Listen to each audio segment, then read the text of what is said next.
Awesome. So we'll get to the next question, which is from Brett McGee.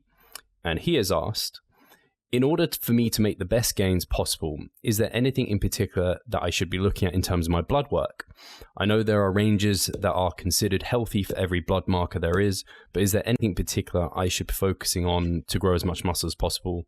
I'm natural, if that matters at all. It does. Being that you're natural, blood work's not very important as long as you're healthy.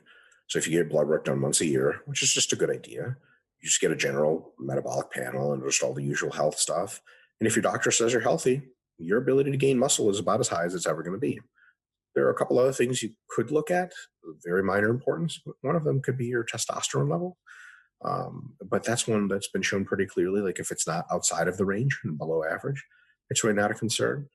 I think if you're roughly between like 300 plus, I believe nanograms per deciliter, and they do different countries, they do different units. But if you're within the normal range, sweet, and you don't have to worry about anything because there's a lot of complexities as to how much of it is free testosterone, what your receptor density is, receptor sensitivity, and so on and so forth. But if you're clearly below the range, the reference range, then that can be an impediment that is quite serious. And then something like testosterone replacement therapy could be this huge, massive change. I've spoken to a few people recently that just randomly reached out to me, and I don't know fucking dick about TRT. But they reached out to me and they're like, let me tell you a story about my TRT experience.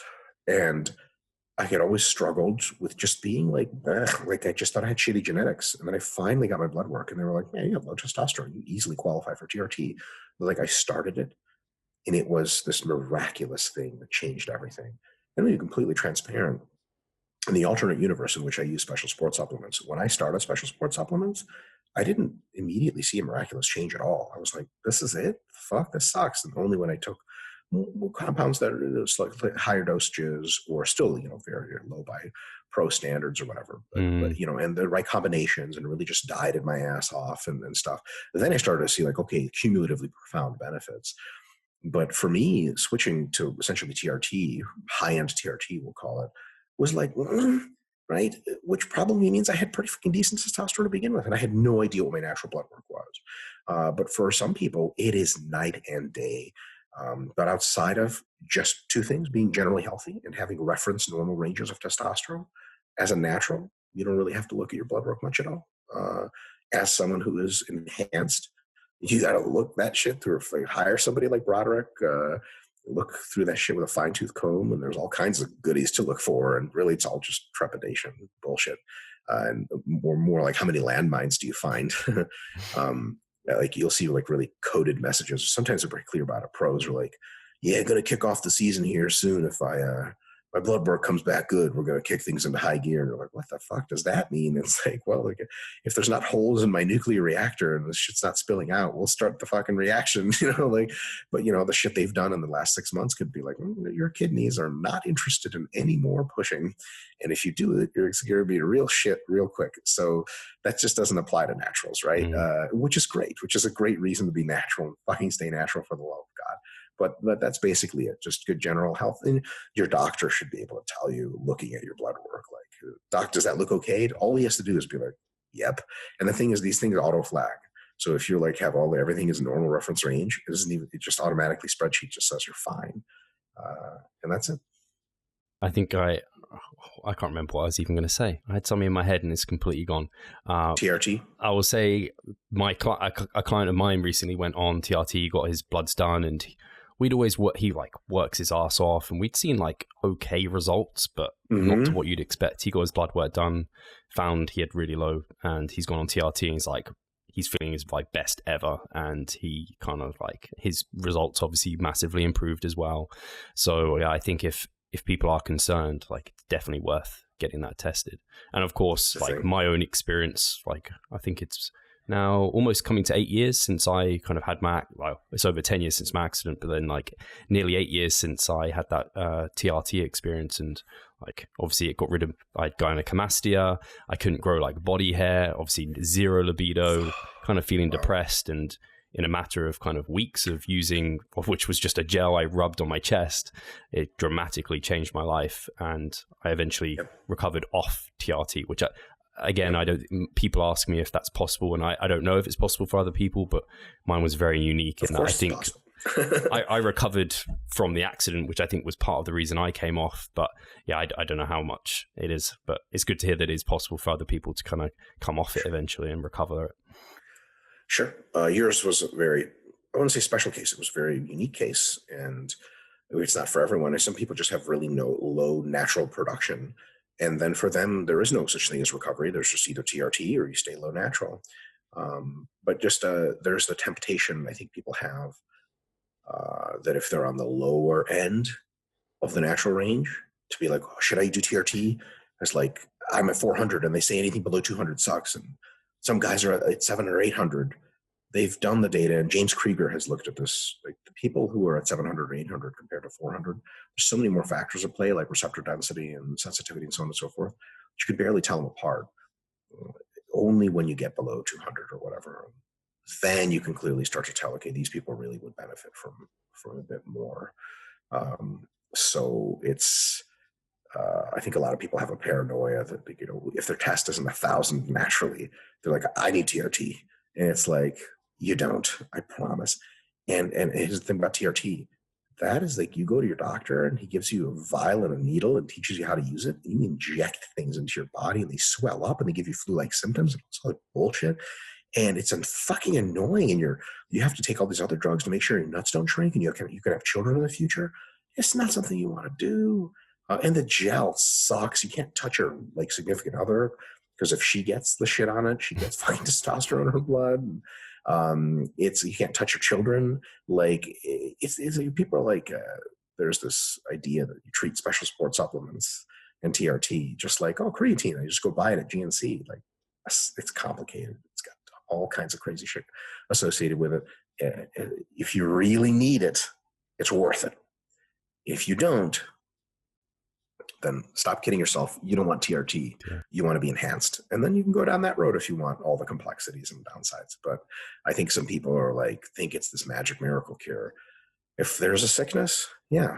If there's not, like, you know, if you have a fucking gaping wound in your face and the bacteria is eating you alive, antibiotics will save your life. If there's nothing wrong with you, you can take antibiotics. They don't do a fucking thing for you. They just make you sick to your stomach. It's like, why are you doing them? I think that's really well said. And as a case in point, I sustain like low average levels, and I'm fine. And like, fine, my ass, motherfucker. I got 20-inch arms out here. How big are your arms, Steve? You measure them in inches? They definitely won't be 20. They won't be 20 inches. I don't know how big they are. They're at least 17, bro. They might be like 17, somewhere around there. I can't. Dave McConey, shout out to Dave McConey. He asks me now and then, and I go and measure it for him, and then I can't remember what the measurement is because I just. That's so funny. You just don't care. I like that every now and again. He's like, Steve, this is every 3 months. Tell me how big your arms are. Yeah, if they've grown anymore. So yeah, I need them to be freakishly huge, just because I don't know. Then you have a standout body part, and that'll look pretty cool on stage. If you're gonna have a standout body, dude, my standout body part is like my glutes. Like that sucks. Like whatever, like boring. Like arms, that's the one you want. I'd say your erectors are pretty. Again, I mean, erectors. That's totally. You don't get to show those off that much. I guess they kind of poke through a t-shirt a little bit, which is nice. They yeah, when they're my size, they poke through all kinds of shit. Erection pokes through all kinds of stuff. I made the jokes, so the insults don't have to. Don't worry, they'll make it in the YouTube comments anyway. I noticed that no amount of pre-joking derails the people with no sense of humor. But no, like when they get to my size or whatever, they poke out of sweatshirts and stuff. And people are, I thought you had a backpack on. What the fuck is wrong with your back? I don't know. It's all kinds of weird shapes there. Yeah, see, that's even worse, Steve. You have like this beach party muscle group, which like anytime people are like, you can just like do this to a little kid and they're like, oh my God, what am I supposed to do? Turn around and flex my erectors? Like, what the fuck is wrong with that guy? To be fair, Mike, I think you just look absurdly huge to most people. So I think you're just, true. Your entire body is the party. Compounding the problem. Yeah, my head's a bad start to begin with. True. So anyway, let's get to the next question, which is from Andrew White. And he has asked, I recently did an experiment where I split my current 5-a-day legs push-pull upper-lower split into a higher frequency approach 5-day full body. My hypothesis was that my numbers per set would be much better on the high frequency approach due to the extra rest. and that was confirmed as expected. To be clear, I mean that I could do more weight and reps for just about everything in the context of the full body split instead of the previous split. My question is, how could this not be better for gains? Same moves, volume equated in terms of sets, higher loads, more reps, better recovery, better pumps. Am I missing something? Probably not.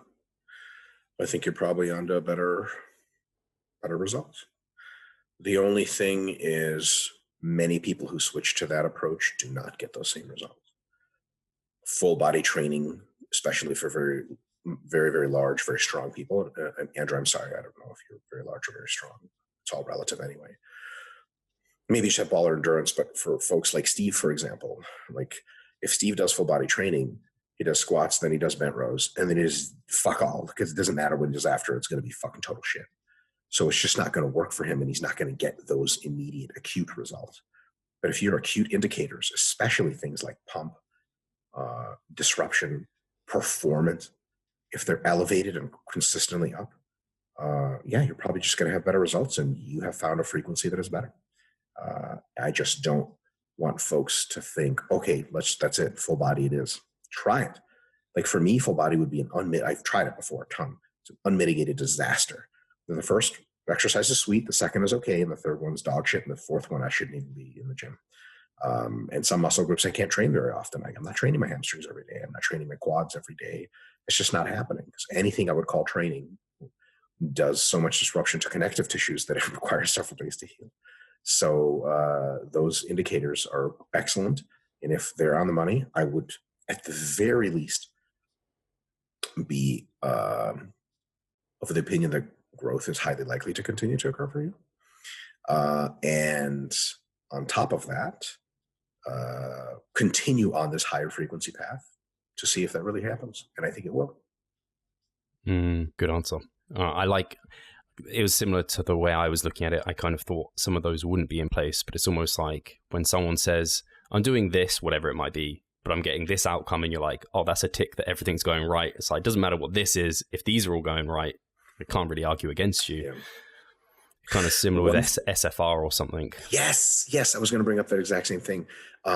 People will say, hey, I noticed the way you do bent rows, but when I do them like that, I don't feel shit. When I do them this other way, I feel fucking amazing. And they check the SFR checklist box. They get tension, burn, pump, disruption, low joint connective tissue fatigue. And they're like, am I doing it wrong? And I'm like, listen, if you're checking all these boxes, anyone who tells you you're doing it wrong is fucking retarded. They're fucking wrong. They have no idea what they're doing. I would never in a million years tell someone that like the way they're doing exercise is completely fucking wrong if they're checking all these boxes. Then that's fucking right. Now they could be better, but we would have to try it and see. And if they tried the better way, quote unquote, for a few weeks and it was just worse, just stop fucking doing it. The thing is, like folks like Jared and Charlie and I and the Full Ram Apparel club, that, my man, sweet. I have a tank top on, but I'm too cold right now because I'm out of body fat and metabolism. But the thing we say is those indicators like tension, burn, pump, disruption, people will say, like when they do their partials, they're like, I get a really great workout like this. We say charitably, there's nuance here. It's mostly a joke. Not entirely. Is we don't believe you. The way you hack squat is halfway down and you say it works best for you. Why don't you come train with us and try real hack squats with a fucking slow eccentric and a full pause, Myo rep sets of 20. And you're going to be like, I can't use my legs. Something happened to my quads that I've never felt before. And I think I'm dying. And they're like, so what do you think about the way you were doing it before? And they're like, well, clearly I was doing some shit wrong. So sometimes when people say like, well, why do you do your exercises this way? The only thing I say is, it works on the technical level. On paper, it works. Try it for a few weeks. It'll probably just get you all that good stuff. Now, if it doesn't get you the good stuff, if another way of doing it gets you all that good stuff, tension, pump, so on and so forth, do it. And I'll never in a million years, like Jared and I, we're training partners. We have some different techniques on some stuff. Like his squats differently than me. Never in a million years would I be like, dude, you idiot. You get your stance closer together. He's built differently. And for him, a better SFR or from wide stance squatting than close. For me, it's better for close than wide. There's no debate.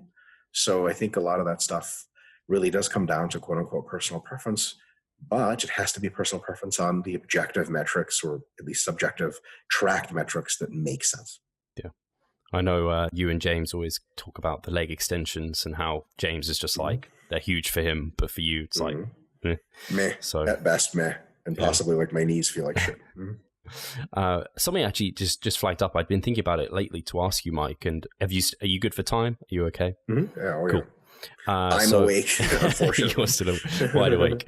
You mentioned MyoRep on like leg press, and I guess people traditionally use MyoReps on like isolation movements and things like this. And I just wondered if you could explain how you have been doing kind of leg movements a little bit differently, because I don't think you used to describe it at least as MyoReps. Maybe it's just you've kind of, this is what you were always doing, but now it's like, oh, I realize this is like MyoReps.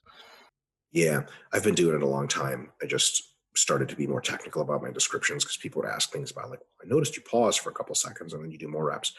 What RIR is that? And I'm like, okay, let me tell you what this is. This is my rep or whatever rest pause set. So on exercises which are conducive to that, which are ones in which the systemic and axial fatigue isn't exponentially escalating. Like you don't walk out a squat and like rest with it for 3 seconds because it just drains the fuck out of you and you get nothing out of that. But in some hack squat setups, not all, many leg press setups, you can lock out and actually get like a pretty decent rest and get a couple more reps in. What that allows you to do is within one working set, approach failure 2, 3, or 4 times. And the local muscle is limiting the entire time. And that lets you get in super, super high quality work. It lets you have to set up fewer times. Like I want to set up into a hack squat on rack and go a few times versus like 3 times would be great. 6 times sucks. It's the same amount of work and the same amount of muscular stimulus and in arguably some ways better.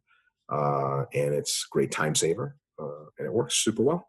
So what I will say is the big thing to look out for is make sure the limiting factor at the end of each set is local muscular ability to contract, not systemic fatigue, and not cardiorespiratory fatigue. Because like if you do sets of 20 on a leg press, like 10 and then 5 and then 3 and then 2, that last set of 3 and then 2, the only reason you're not getting a set of 6 and then a set of 5 on it is because you're like and you just can't get enough air in, especially training with masks now. Like that's a thing. So Jared and I were doing like MyoReps of like 4 mini sets, 3 or 4. We stopped and now we do like 2 mini sets or 3 mini sets. So like I'll do a set of 12, rest for a couple seconds, and then another 3 or 4, which is 15 or 16 total reps. And that's it in a rack. Does that mean I do more total sets? Yeah, sure. But that means each set is limited exclusively by my muscle's ability to contract. And thus I'm getting true close to 0 RIR or, whatever, close to failure. And not because we were doing like more mini sets, and then the tail end of the mini sets end up just being cardio, and then you're like, why the fuck am I doing this? So all your fast twitch motor units don't even turn on anymore. They're fatigued as fuck, and the reason you're racking is because you can't breathe, and that's just junk volume. So. And just to kind of really be clear on the kind of MyoRep sets, each one taken to the same RAR for the kind of weekly target RAR, or like you're looking to beat by rep or a bit of load, are they still taken to like the same failure point? You start out taking every single mini set to roughly 3 RIR, and then you do the match rep system after that. And what you also want is, because it's very easy to trick yourself there, you probably want other leg exercises in the week to be straight sets to gauge if you're at MRV or not. Because it's tough to gauge MRV when you can just do more MyoRep sets. But also we like to track how many MyoRep sets we're doing. So we say, okay, leg press today was 500 pounds times 16 reps, but in parentheses, we'll put, 12,4. Like that's how it looked. So the next week we'll do 12,5, right? We're not going to do, 10, 3, whatever. Cause it's like, ooh, yeah, this 12 last week, it's 10 this week. Like that's an underperformance. Sometimes my reps, you get a little too anal trying to get the exact same mini sets every time. So you just get the same total reps as last week, or add a rep or add some weight. And you don't worry about how you're splitting it up. Just getting close to failure every time, 3, 2, 1 RIR, whatever. And then you let an exercise like squats later after that, or later in the week, really determine, okay, what is my actual quad performance? Because if my reps feel like someone's like, is your performance capped out on my rep hack squats? I don't know. I'm not sure. But you look at your free barbell squats and they're still going up, you're fine. Your quads aren't an MRV. But if your free barbell squats are starting to shit the bed, then you look at your MyoRep hack squats, you're like, yeah, I actually have been doing more mini MyoRep sets to get the same number, and they're way closer to failure than they were. I'm definitely technically underperforming. So you got to keep yourself honest with non-MyoReps. I wouldn't do a program often that had only MyoReps for all the muscle groups all the days, because then it really does get hard to track objective performance, because you can sort of always just add another MyoRep set and be like, oh, I did 20 again this time. Yeah, but it took you 8 mini sets instead of 5. I think you're getting weaker. So is this, there's that. Just to kind of pull it back as to what you were doing before, I think you'd spoken about breathers before. Is this kind of where you'd kind of say standardize your breathers if you're taking them? Is this kind of like, that's what you used to kind of call it, and now it's same thing? Yeah. I just realized that Berge Fagarelli just has the MyoReps concept, and he explained it really well. And it's great because it's like Googleable, because if I say breathers, people are like, what the fuck are you talking about? And then they want an explanation, which they're, they should want an explanation. But now I just say MyoReps and they're like, what's that? And someone else will comment, they're like, just fucking Google it. And they Google it and they're like, oh, I gotcha. And they'd be like, well, Berge said you're supposed to rest for this long, but rest long. And then I'll clarify and say, the concept is the same. The application is a little bit different. And MyoReps technically is rest pause, is a style of rest pause training. I could say rest pause, but I think MyoReps are so close to what we're doing. And Berge is a good guy. And I think he's contributed a lot to the industry, and it really explained and fleshed out the concept well and popularized it, that I like to use MyoReps just to give him some fucking street cred, man, because he fucking deserves it. Cool. Yeah. So that's something I have used, and it's interesting to hear that you're saying kind of be careful with using it for axial loading movements, because I find when I do that for squats and I start almost doing it a bit like powerliftery, where I almost am taking each rep as a single, the systemic fatigue is horrendous. And all of those factors you talked about in terms of SFR, the fatigue side's adding up and the stimulus side is like not so great. And so I kind of had to, and I probably still need to have to kind of get rid of my ego a little bit, lower the load for better stimulus to fatigue, because that starts kind of screwing me over big time. 100%. And final question on this, if someone is not using the MyoRep kind of method on, say, a hack squat or something where it is appropriate, or leg press, are they simply probably going to have to do more sets to get a similar kind of result? Yeah. Totally. Cool. It's like we do 3 MyoRep sets on hack squats, and we're fucking toast. And then we go on to hacks or go on to regular squats for 1 or 2 sets and we're done. Somebody could maybe have to do 5 sets if they didn't do MyoReps. And then they would feel the same amount of pump, disruption, weakness, etc. Cool. Got time for one more question, Mike? Yeah, totally. Okay. So I will ask you from Harry Smith. He has asked, can my muscle connection veto progressive overload? For example, squats progress nicely, adding loads and reps week to week, but not a great deal of my muscle connection, whereas leg press and lunges blow your quads and fuck up out of this world. Would you then build a program around leg press and lunges? By extension, can one place too much value on my muscle connection? I could build a training block around exercises that massively blows up all my target muscles, but I would probably struggle to consistently apply progressive overload principles in the long term.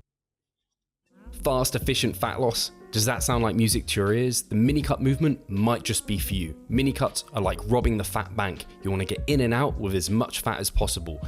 In a short period of time, you could easily look to lose 6 to 12 pounds of fat. The mini cut movement is excellent. There's group support for extra accountability and also expert help within the group. We have educational videos to keep you on track along the way, and you get all your nutrition and training customized and individualized for you. So if that sounds of interest, get involved with the mini cut movement. That's the James Hoffman skeptical squint. The ideal scenario is to do both. So similar question, because I'm officially food obsessed at the end of my diet, could be, do you like to eat pasta or do you like to have the sauce? I'm like, no, they're best together.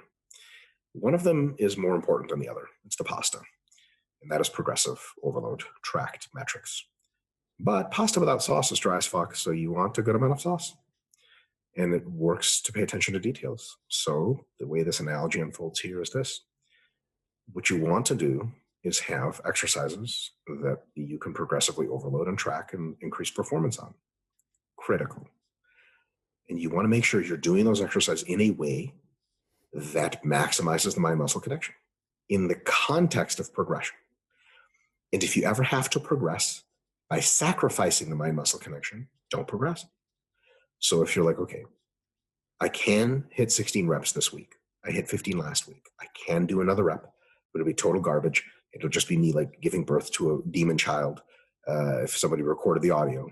And it won't be anything remotely resembling feeling the muscle tension where I'm supposed to.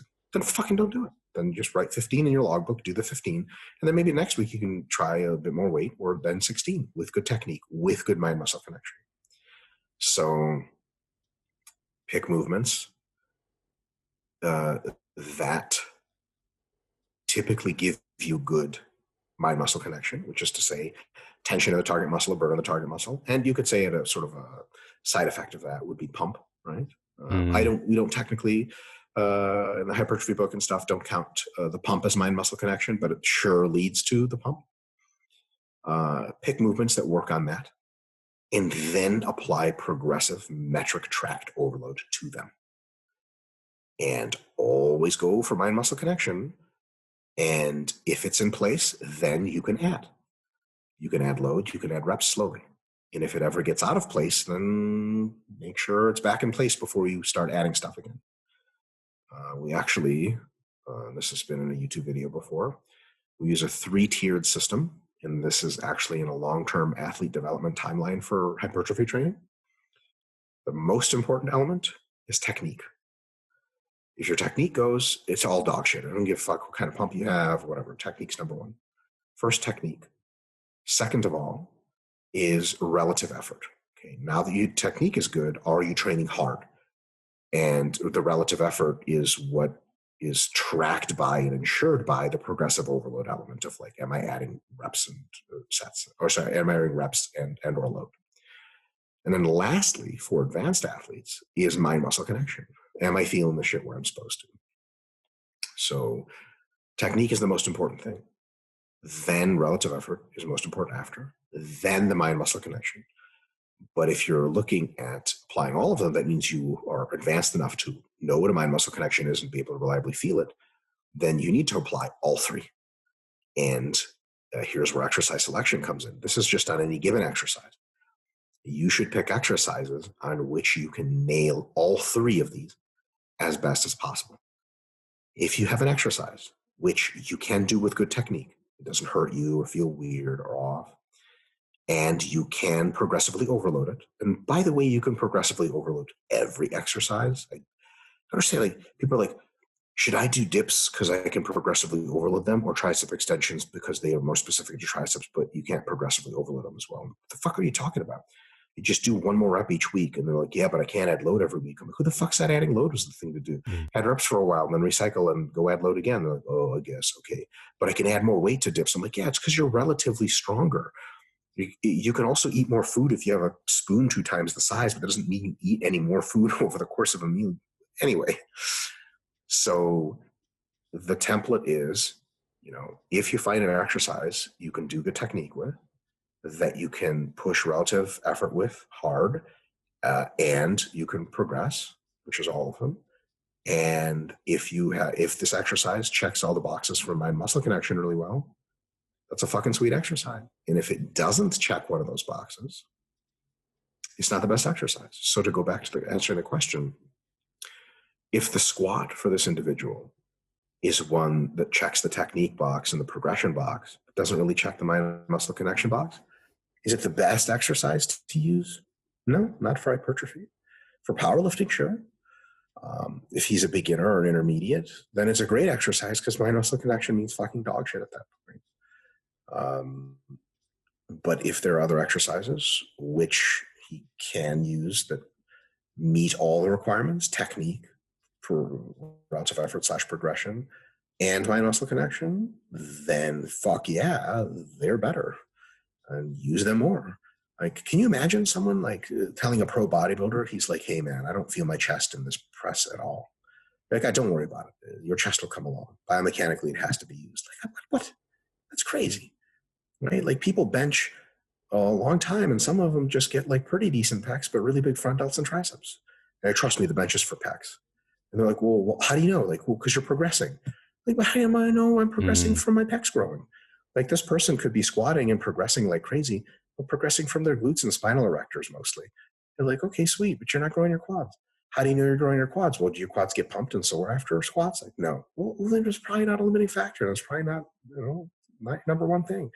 Like, yeah, but I feel like a wuss because leg presses blow up my quads more than squats. Like, word up. I think the judges on a bodybuilding stage give a flying fuck what exercise you did to get quads like that. They're just like, wow, your quads are great. You look like Tom Platz. Are you going to calmly explain to them, well, Tom Platz did a lot of squatting, but for me, hacks, like, okay, anyway, that's nice. Here's your first place trophy. Get out of here. Go feed your big quads waffles or something. So at the end of the day, all of them is the correct answer. And of course, the primacy should be on technique and then progression. And then after that, mind-muscle connection. But if you know what mind-muscle connection is and you can accurately sense it, you should never trade it for progression. And I don't think that's ever a thing. So just to put this very clearly, when he said, like, I can do leg presses, I think he said leg presses in the example,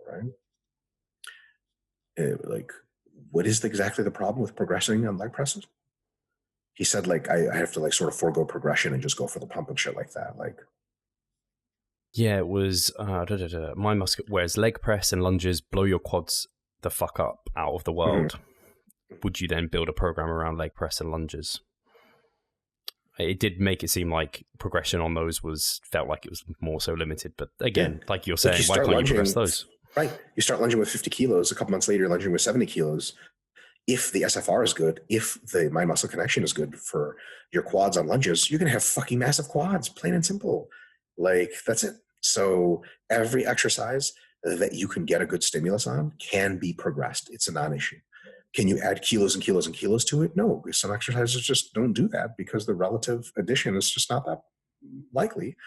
But that's where powerlifting and strength building and hypertrophy training do bifurcate. And it's important to note that.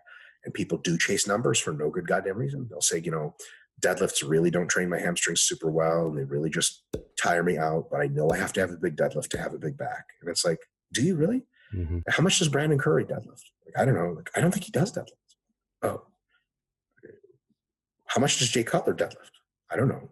Did he have a small back? Like, no, his back is legendary. Like, huh? What about Dorian Yates? Like, I don't think he deadlifted. Who deadlifted? Like, Ronnie Coleman. Like, Johnny Jackson. Who else? Like, I don't know.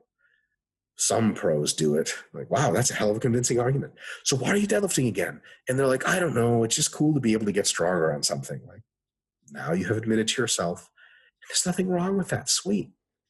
But again, coming back to the Steve Hall quote of the day.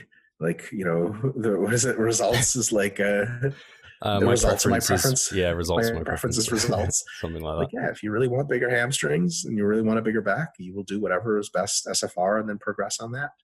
If you get fucking, some people say, like, I don't get a lot of hip hinges. And you're like, oh, your technique's probably wrong. Then you fix their technique and they still don't. They're like, yeah, but leg curls blow me up. You're going to be doing a lot of leg curls. Ain't nothing wrong with that. This dogmatic religious approach to exercise, where it turns into this egotistical bullshit of like, what's hardcore? You fucking have to do this. And look, like, I've been that person that said shit like that before, and I was wrong. I love pull-ups. I love bent rows, but machines have their place for back training. And if machines are really that much better for you, truly better, and you have given due diligence to the compound free weight movements, and you have done them properly, and they still don't work as well, fuck them. You never do them again, or revisit them years later. Yeah, I think that's so well said. I think it's like SFR is such a great tool to use to individualize exercise selection for bodybuilding. It's just like, that is what we should be using, not like you must do this, must do that. There's no must. It's kind of, probably a squat pattern, but doesn't need to be a barbell back squat, or you can vary your technique in a way that might make the exercise better. You don't have to do like feet forward, kind of close stance because Tom Platz did it or something. So I think a lot of people would do well to move away from that kind of dogmatic point of view. And I love the system of like, you have to have your technique, my muscle connection in place, especially as someone advanced, before you progress a movement. Because I've certainly been there many a time where I've pushed a movement like straight leg deadlifts. I know I've done it where my lower back is like starting to round and like my loads are going up really high, and I'm just like, this is beating the shit out of me and I'm not getting much stimulus. Right. I need to reduce the weight. Load. Yeah. Yay. So I'm just like, I know I reduced the load 10%. I reached out to Jared. He was like, try arching your lower back. And now I'm doing more weight with that better technique. It's like, yeah, I'm getting way better stimulus to fatigue for this. Like, I need to do this sort of thing. And sometimes you just need someone to be like, dude, just make this small change, because ego is a killer for a bodybuilder, I swear. Oh, 100%. Jared and I are really good at like second guessing each other. And Charlie, when he has the opportunity to train with us now that he lives so far away, we're just really like, we're pieces of shit, and we're best of best friends, but we're assholes. So like if Jared sees me do something on an exercise that he knows I'm squeezing the reps out and I'm not feeling anymore, he's like, and I'm like, take off 25 pounds. And then I recycle the progression. We don't do it often because, we're really good about our shit, but it's one of those things where it's like, it's good to have training partners around that aren't just yes men, that won't just be like, come on, fucking do more. Like, and people think that's as high level as it gets as far as training, motivation, and coaching. And having training partners, like people are like, my training partners push me to go all out. There's a place for that, totally. But there's at least as much of a place for them, like being like, what the fuck was that, dude? Like, I don't know. It was dumb. Like, yeah, like, reduce the weight. The ego can be brought into the gym. It should mostly be pointed at technical perfection and relative effort. If you can technically be perfect and fucking grind and progress and not give up, you're going to be the fucking shit. And that's a good place to put your ego. And maybe put a little of your ego into mind-muscle connection. Be proud of like, wow, that set nuked my fucking lats. I'm so happy I got a great connection there. And then that takes care of everything, because that takes care of the load. If you're really keen on progression in light of good technique, the load will just go up over time. But if you're keen on just the load, regardless, and everything be damned, man, you're almost by definition going to go astray. And we have lectures coming up on YouTube eventually. We have scoped out for years on YouTube. But there's going to be lectures that basically say, like, the way you lift a weight, if your goal is pure strength, is fundamentally, categorically different than if it's hypertrophy. You are leveraging your self-hypertrophy against the weight poorly so that you can expose the muscle to the stimulus. For strength, you're leveraging into the weight, with the weight as best as possible. And that means the shortest possible range of motion, using as many muscles that are not the target muscle. There's no target muscle. Are you fucking kidding me? You imagine doing a powerlifting squat and be like, it was all quads. Be like, oh, you fucked that up. So if your goal is to squat as much as possible purely, but really your goal is hypertrophy, and you're like, yeah, if I squat as much as I can, I'll get big. Well, all of a sudden you're cutting your depth, which you should be, to powerlifting standards, which is not as great for hypertrophy. You're using a shitload of glutes. You're widening your stance. You're leaning your back over. Amazing. Great. You will lift more weight. And that's awesome. It's the right answer for lifting more weight. But it's no longer the right answer for getting as good of a stimulus as possible. And even if this raw stimulus magnitude is good, the stimulus to fatigue ratio is just fucking god awful. That's one of these questions I'm sure you get asked all the time. Is like, what do you think about low bar squatting for hypertrophy? I'm like, who the fuck does that? And if you think that's great, either you're built interestingly and low bar is just great for you, which is unlikely, or you just haven't really given due diligence to proper high bar Olympic weightlifting style squatting. And if you have, you're like, oh, this is how I'm squatting forever. So there's a difference there, and pursuing strength for its own means can be distracting. It really can. But again, because it's all in context and everything matters, there is the other side of this coin, which mostly the bros operate in, and sometimes the sort of neurotic overthinkers of load doesn't matter. Load on bar doesn't matter. The reps don't matter. All that matters is the feel and the mind-muscle connection. Like, okay, but how do you know you're not fucking shitting yourself? How do you know you're not lying to yourself? Beat the logbook, for sure. But beat the logbook with excellent technique and with a great mind-muscle connection. And if anytime you're beating a logbook at the expense of those, go back 1 or 2 steps and try to beat it again with those. You keep doing that, and you'll get as big as you were supposed to get. Hey, Pascal here. I just quickly wanted to remind you of our online coaching service, At Revive Stronger, we put a huge emphasis on the personal aspect of our coaching. And if you want to take your physique and knowledge to the next level, hit the link in the description below. Yeah, I think that's really important because I think some people, and I've been there where I've been like overly anal about technique and I keep recycling weights. It's like, where have I moved in the last 2 months? Not very far. So now I'm like, do the reset, get things in place, then move forward, because that moving forward is important, because ultimately you do need to go down that route. And I can see how people could get lost in, I just need to seek out, I think I can get a bit more out of this weight or something for like, I don't know, a year or something. I think and we just actually did have starting to sound like a dog shit advertisement for YouTube, but we did have a very recent video about the quality before quantity, 2 videos actually. Maybe you've seen it, and it's one of those things where if you really do believe that quality comes first, like each set should be great, which means each set should be technically really good, RIR should be good, and mind muscle connection should be good. Every time you get under the weight, and Jared and I will literally tell each other physically, like speaking in words, like in the middle of a set and before a set start, we'll say quality. That's a fucking lame cue, because what the fuck, you're supposed to say warrior shit like blood and death. Quality.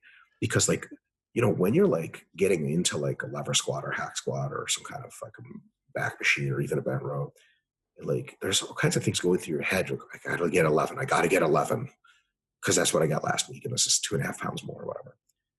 Really what you should be thinking is quality, technique, RIR, and mind muscle connection. And if I get those, I already know the reps I have to get with quality. And here's the kicker. If you prioritize quality every single time, you don't have to do a whole lot of resetting. You may not have to reset for years, because every workout is a bit of a reset.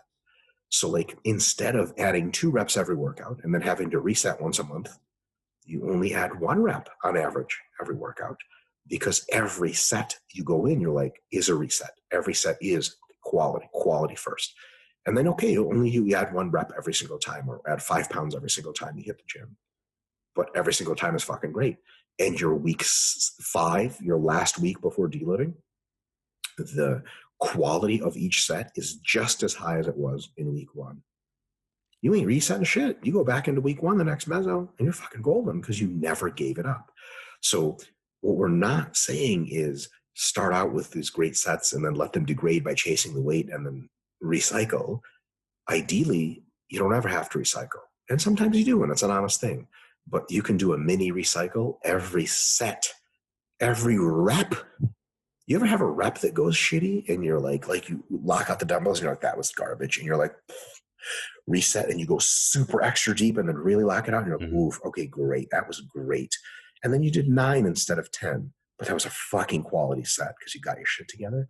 You just did a reset. You won't have to come back weeks later and be like, well, I don't know if any of that shit counted for the last month, because every time you're on your shit. I had 2 thoughts spring to mind on that.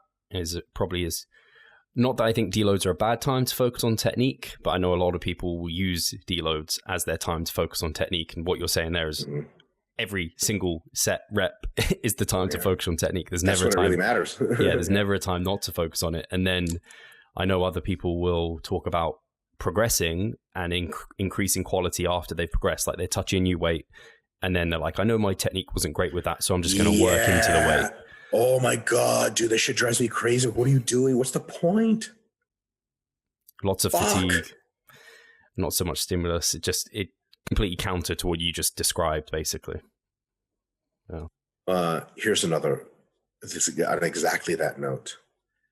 And this is something we apply to beginners because we think that advanced people aren't retarded enough to not do this, but sometimes they are. And it's a reminder for all of us because we're all guilty of this every now and again. Our progression model for beginners of when do you add load is the technique as good as last time or better? If the answer is yes, you add load. Add a little bit, it's fine. If the technique degrades at any one point, you do not add load until you fix the degradation or make it better, period. So to me, the idea of like, yeah, doing the 200-pound dumbbells for the first time, it wasn't that pretty, but it's a start. Like, no. The 180s are a start and the end. And then maybe eventually you can get to the 190s with a really, really good technique on one arm rows or whatever. And then every single session you did from the 180s to the 190s is high quality muscle growth shit.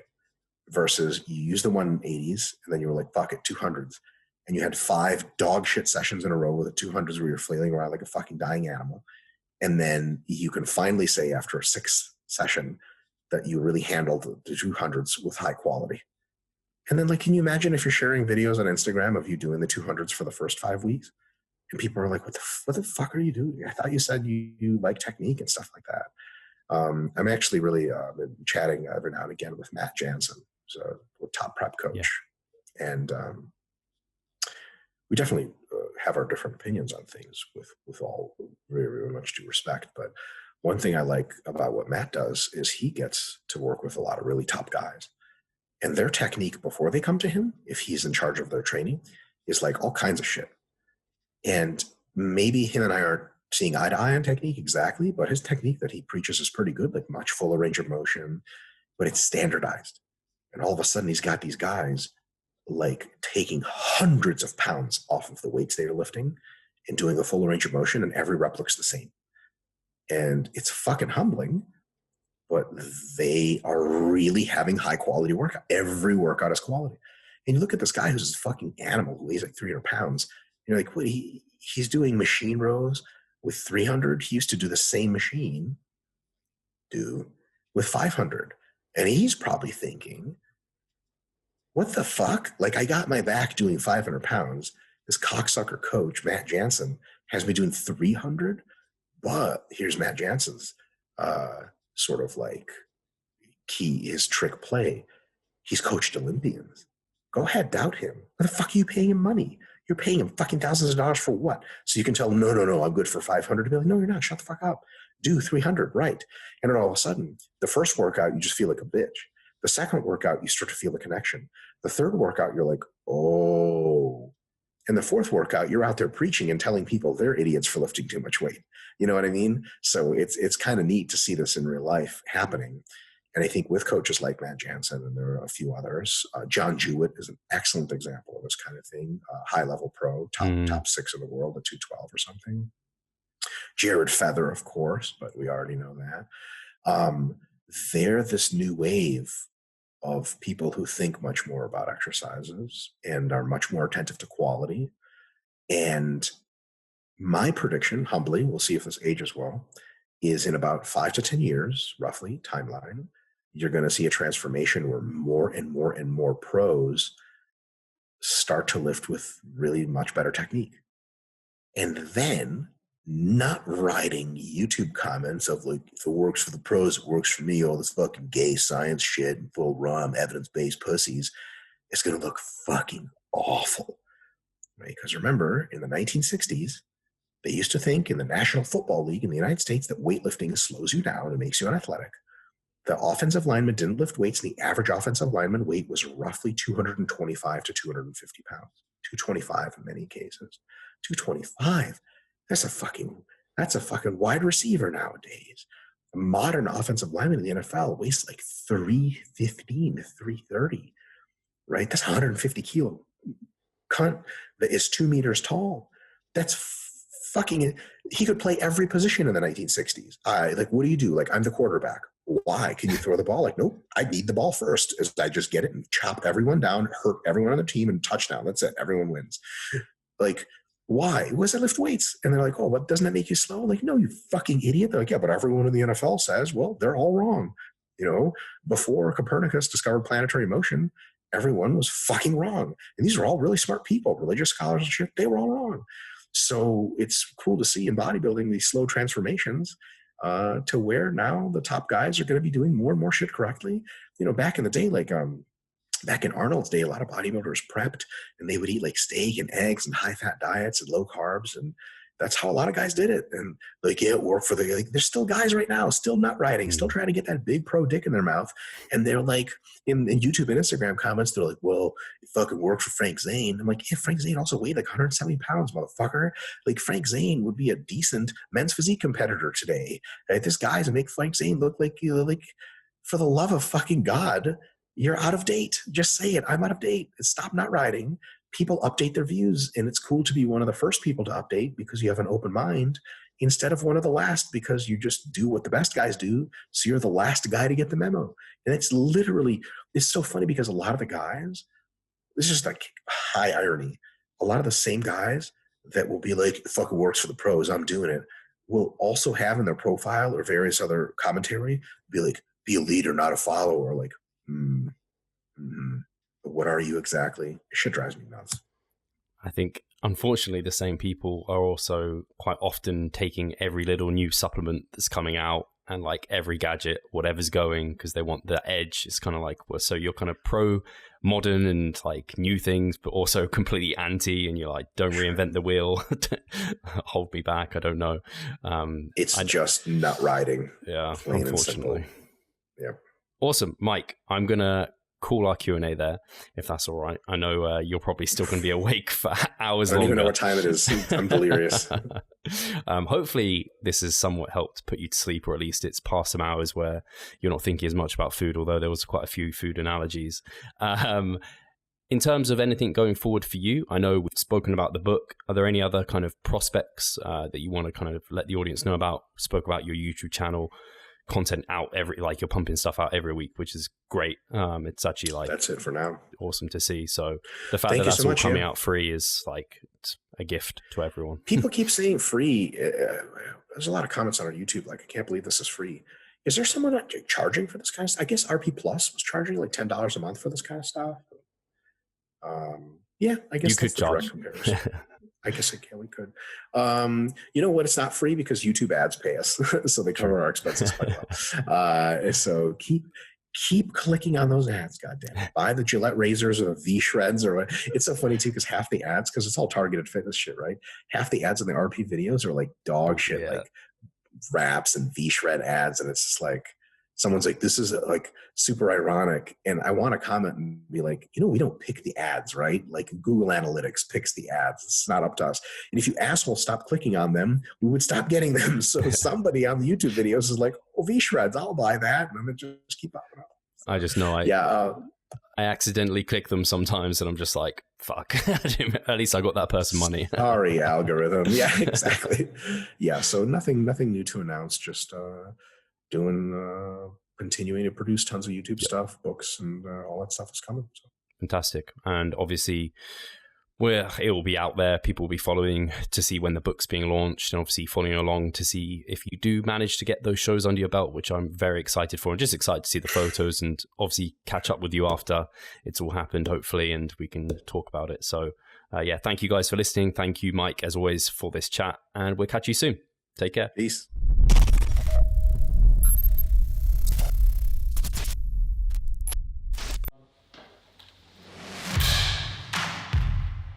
So I'm Steve Hall, founder of Revive Stronger and a coach of Revive Stronger. My name is Pascal Flor. I'm the co-owner of Revive Stronger and also a coach, of course.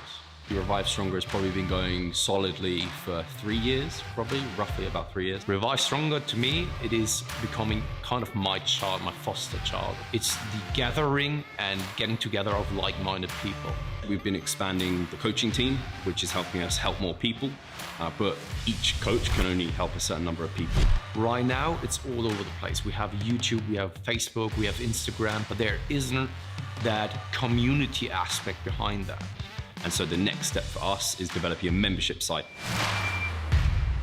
So basically, we want to create a family and a community that is then benefiting from another. A really cool community for people within our little niche is going to be a website. They will get early access to our podcast. You can access us, ask us questions. The community aspect, we have a forum there. You can ask questions, but also you can log your journey. There's also going to be courses on there. Courses, presentations on different topics. Discount of past seminar footage. We will log our journey as well. We'll start vlogging. We're going to have documentaries. Our entire athletic journey. Furthermore, they get access to an exercise video library. The exercises that we love for hypertrophy and maximizing hypertrophy, we're going to go through those in depth, telling you how to execute them. We kept them concise and also mobile friendly so that you can watch them in between your sets. I'm super excited to grow this community. The amount of value that we're going to be delivering is huge. And I'd love you to be part of it. You will get so much out of that. I'll see you inside.